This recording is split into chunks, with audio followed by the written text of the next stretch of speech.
मौसम से जुड़ी जानकारी और लाइव मौसम खबरों के लिए हमारे YouTube चैनल को सब्सक्राइब करें और बेल आइकॉन दबाकर हर अपडेट पर रखें नजर। नमस्ते दोस्तों, स्काई मैट वेदर में आपका स्वागत है। मेरा नाम महेश पलावत है। तो इस वीडियो में हम दक्षिण भारत से शुरुआत करेंगे क्योंकि यहाँ पर लो प्रेशर एरिया बन गया है। ये साउथ अंडमान सी और उसके आसपास के इलाकों में आप देखिए पोर्ट ब्लेयर और उसके आसपास काफी घने बादल छाए हुए हैं। तो यहाँ पर लो प्रेशर एरिया बन गया है और ये बहुत जल्द डिप्रेशन में तब्दील हो जाएगा, यानी 6 तारीख तक ये कल शाम तक हमें उम्मीद है कि ये डिप्रेशन में तब्दील हो जाएगा। और ये डिप्रेशन में जब बन जाएगा तो ये आगे बढ़ता हुआ डीप डिप्रेशन बन सकता है। इस समय सी सरफेस टेम्परेचर थोड़े से फेवरेबल हैं, 29 डिग्री से 30 डिग्री के बीच में सी सरफेस टेम्परेचर चल रहे हैं।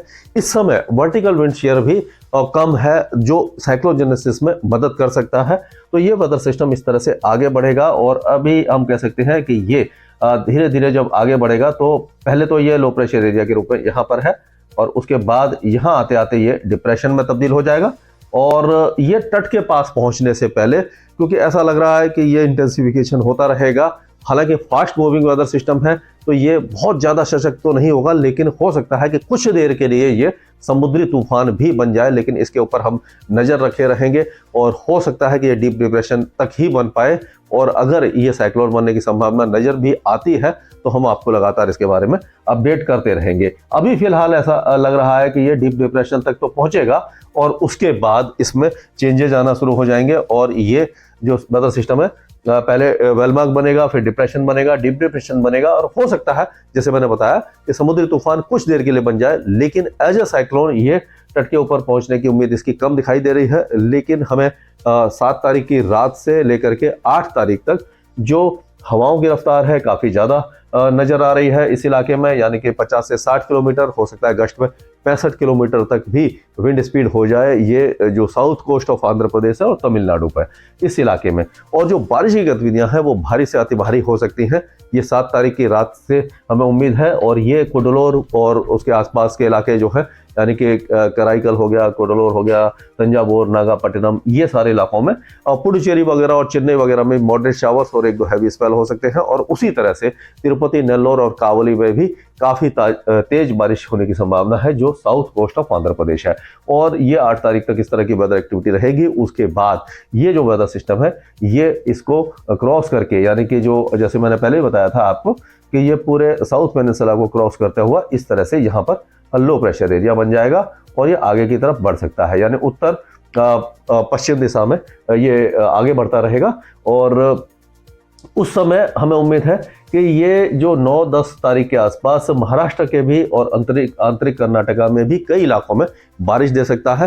तो महाराष्ट्र में कई दिनों के बाद बारिश की संभावना नजर आ रही है। 9 और 10 तारीख को उम्मीद है कि हमें कई इलाकों में बारिश होगी और उस समय विदर्भ, मराठवाड़ा के कई भागों में और साउथ मध्य महाराष्ट्र में बारिश होने की संभावना नजर आ रही है। सांगली, सतारा, कोल्हापुर, सिंधुदुर्ग, रत्नागिरी, गोवा, ये सारे इलाके इससे प्रभावित हो सकते हैं। हिंगोली, लातूर, जरना, गोंडिया और ब्रह्मपुरी वगैरह, वासिम, भंडारा, ये सारे इलाके भी इससे प्रभावित हो सकते हैं। यानी कि बारिश की गतिविधियां इस इलाके में नजर आ रही है, लेकिन इस पर हम अपडेट आपको देते रहेंगे। और अगर हम और बाकी इलाकों की बात करें, खास करके अगर हम जो उत्तर भारत है यहाँ पर अगर हम चलते हैं तो उत्तर भारत में इस समय कोई भी पश्चिमी विक्षोभ नहीं है। जो भी पश्चिमी विक्षोभ था वो आगे चला गया है।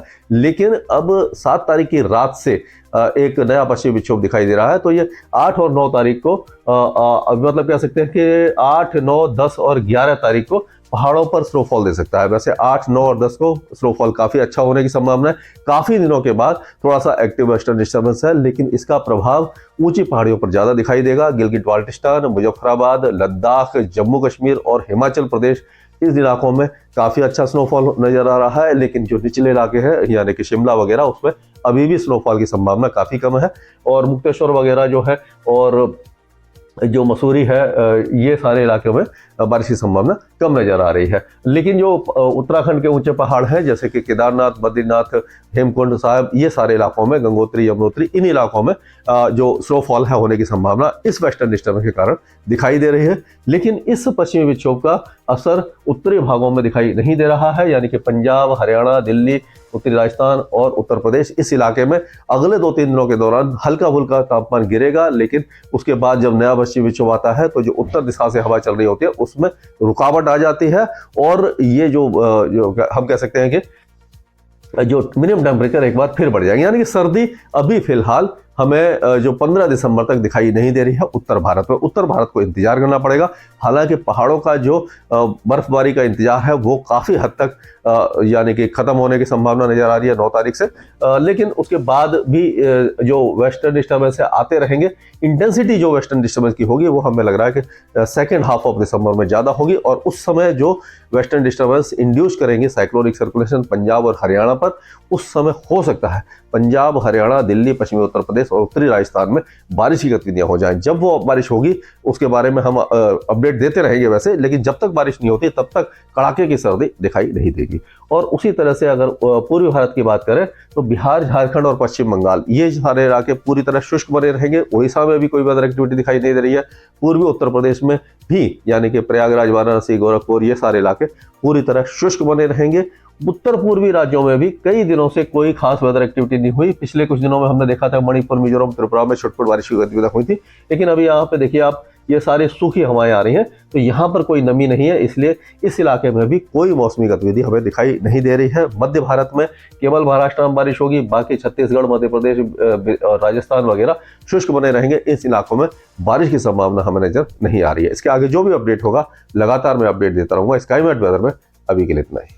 मौसम से जुड़ी जानकारी और लाइव मौसम खबरों के लिए हमारे YouTube चैनल को सब्सक्राइब करें और बेल आइकॉन दबाकर हर अपडेट पर रखें नजर।